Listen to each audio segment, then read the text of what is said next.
11 de la mañana y me encuentro con Mari. Hola. Pero no estamos solas, Mari. ¿Con quién estamos? No, tenemos como invitada a la licenciada Patricia Peña, psicopedagoga, especialista en dificultades específicas del aprendizaje. ¿Cómo estás? Bienvenida. ¿Cómo estás? Bien, bueno, muchas gracias por el espacio y por darnos también la oportunidad de charlar sobre estos temas que son tan habituales, pero muchas veces mitificados, ¿no? Sí, también claro que sí. sufren muchos las dificultades específicas del aprendizaje. Muchas veces esto quedan como encubiertas en ciertos mitos. ¿Y qué anda pasando con la dislexia? Sí, yo quisiera ¿Por que qué es empiece tan con la dislexia en importante? primera persona. A ver. Bueno, dislexia en primera persona. Yo tengo dislexia y aprendí a convivir con ella y la vida me fue llevando a generar ciertos recursos cuando no se hablaba de dislexia o lo que se conocía era muy poco. La realidad es que por la edad que tengo y por los métodos de enseñanza que se utilizaban en aquella época, algunas cuestiones fueron más fáciles que las que pueden representar hoy en día. A ver, para aquella persona que no sabe, ¿se Bien. nace con dislexia? Se nace con dislexia, no se hace. Claro. Se nace con dislexia, es una condición neurobiológica, no es una enfermedad ni tampoco es una discapacidad. La dislexia es, bueno, un poco retomando... Ay, mira, ahí te pusieron a vos Ahí cuando me eras pusieron chiquita. de chiquita, sí. Ay, qué Bueno, linda. eso en esa placa que quise representar un poco toda la síntesis de lo que es la dislexia para mí, esa soy yo a los 5 años terminando mi nivel inicial cuando me iba a enfrentar al proceso de alfabetización Claro. y el mundo iba a empezar a tambalear. Donde las letras no iban a corresponder a esos sonidos que tenían que corresponder y cuando se tienen que formar esas palabras, se iban a formar más. otras, sí. ¿Y vos lo sabías y cómo fue ese aprendizaje? No, claramente uno no lo sabe. Ah, mira qué Y bueno. ahí está el tema. ¿Cómo te das cuenta? Los niños empiezan a generar ciertos recursos de compensación Sí. que no son los habituales o los esperados adentro de la escuela. Bien. Como por ejemplo, pueden llegar a evitar querer leer, leen de forma muy entrecortada, pueden leer otras palabras y esto se empieza a sostener en el tiempo. Si bien esto puede llegar a ser habitual en los primeros años o en los primeros meses de alfabetización, luego que va pasando el tiempo y el cerebro se va volviendo un cerebro lector, esto sigue existiendo. O sea que el primero que te descubre es la seña. Los primeros en detectar Sí. este tipo de situaciones suelen ser los docentes. Claro. La realidad que hoy tenemos y seguimos teniendo es que muchos docentes no tienen las capacitaciones necesarias para poder ser estos agentes de detección temprana. ¿Por qué? Porque tener dislexia, discalculia o disgrafía no significa no aprender, sino que tenemos la necesidad de aprender de formas diferentes y con otros recursos, que no suelen ser los habituales o los que están establecidos por norma en la escuela. Y sos un gran ejemplo porque además no solamente terminaste los estudios, sino que tenés una carrera universitaria. Sí, tengo una carrera universitaria, varios posgrados y hoy estoy Tremendo. cursando la maestría. Sí.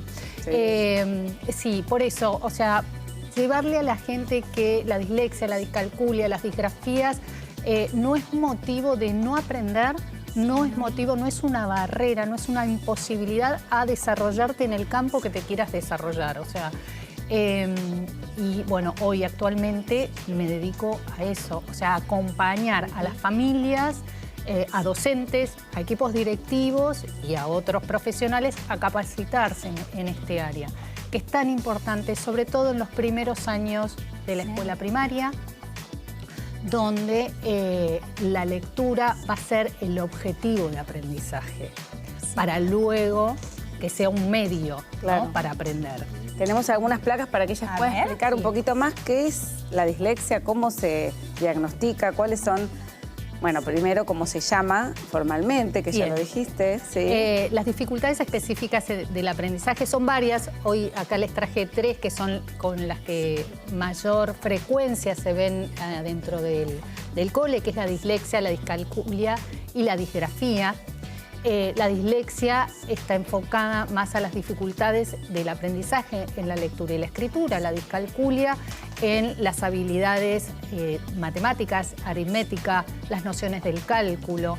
Y la disgrafía es la parte de la psicomotricidad fina al momento de establecer, sí, esa codificación.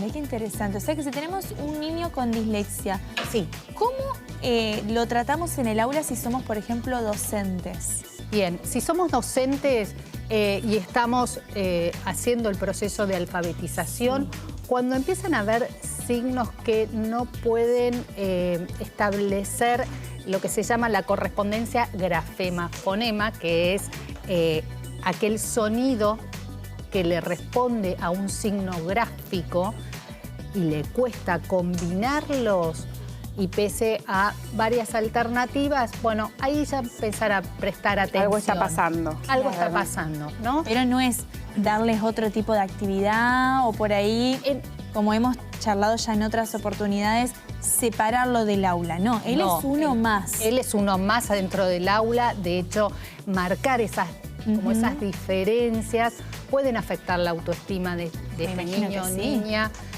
donde lo que necesita es aprender diferente. Claro. Y Y tiene cono- que estar la profe preparada para tener esa paciencia, por decir de una manera, de que el resto del grupo pueda avanzar, pero que él avance junto a su manera. Totalmente. Y que muchas veces no es paciencia, Sí. sino también es expertise. Claro. O Mira. sea, por ahí proponerles otro tipo de actividades. Claro.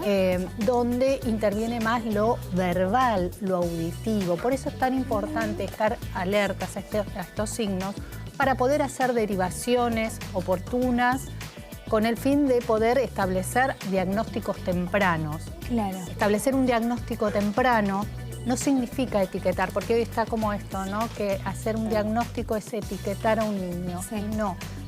Tener un diagnóstico es tener un mapa, es tener aquella ruta que nos va a posibilitar enseñarle a su ritmo y a su forma. Mira qué bueno. Y bueno, y hoy esto tenemos que poder tener la flexibilidad de poder diseñar diferentes estrategias de enseñanza para la grupalidad. Y es el gran desafío docente de Claro hoy en que día. sí, ahí tenemos algunas orientaciones para los docentes, señales de Bien. alerta y qué puede hacer el docente también, otras acciones. Bien, sobre todo cuando los niños con dislexia, cuando evitan leer, cuando cambian las letras, Claro, a o veces sea, se le mezclan arman las letras. una palabra y pueden alterar el orden de las letras. Sí. Muchas veces se lo asocia que le escriben espejo, no. Pueden alterar el orden de las letras. Omitir alguna letra también. Y Muchas. Y muchas. Leer lento, o sea, leer por ahí sílaba por sílaba o palabras entrecortadas o leer otras palabras. Se frustra con mucha facilidad porque la realidad es que, como decía, Y se da cuenta. sí, Claro que obvio se que da te das cuenta, cuenta y te frustra. ¿Cómo no te va a frustrar? No leer fluido, porque muchas veces el objetivo que tenés que lograr en la escuela es leer fluido Claro. o comprender lo que estás leyendo. ¿Vos qué tipo de dislexia tenías? Yo tenía de todo. Ah, Tenía un poco de todo. porque es re lindo contarlo en primera persona porque... A ver, que no tenía, la sigo teniendo. Bien, no tiene O que sea, ir. no, porque no es una enfermedad. Eso es la Bien. forma en que se te cablea el cerebro. Mira. Recién hablaban de la sinapsis, o sea, el cerebro se espera que para cuando uno está adquiriendo la lectura y la escritura tenga ciertas rutas. Bien. Es lo que se espera. Ahora, los cerebros con dislexia, estas rutas son como alternativas. Bien. Entonces tenés otros recursos. como a mí me ¿Vos costaba... cómo saliste? ¿Cómo salí? ¿Cuál usaste? ¿Cuáles son tus tanto recursos letras más Claro. efectivos para aprender? que lo sigo haciendo. Sí. O sea, inventar la letra, o sea, es una letra que sigo usando cuando ¿Cuál no es? sé que si se escribe con S o con C. Ajá. Inventé una SC. Algo para Ay, me zafar. Claro. O una B media. No es ni larga ni corta. Claro. Ah, bien. Era una B media. Porque en nuestra época, Sí. cuando vos tenías faltas de ortografía, te mandaban a hacer los 10 renglones Claro. porque tenías que memorizar. Me han hecho Error. también. Ese es otro Es una- mito. claro, Otro mito. Ahí está el mito. No funciona. No es una cuestión de memoria. Claro. Es una cuestión de asociar y después, bueno, de llevar a lo que se llama en un área del cerebro, el almacén de la palabra, Claro. donde uno tiene toda la estructura de la palabra.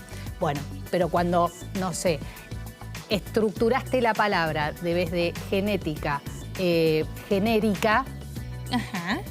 seguramente lo vas a Alguna leer cosa. como genérica y no genética.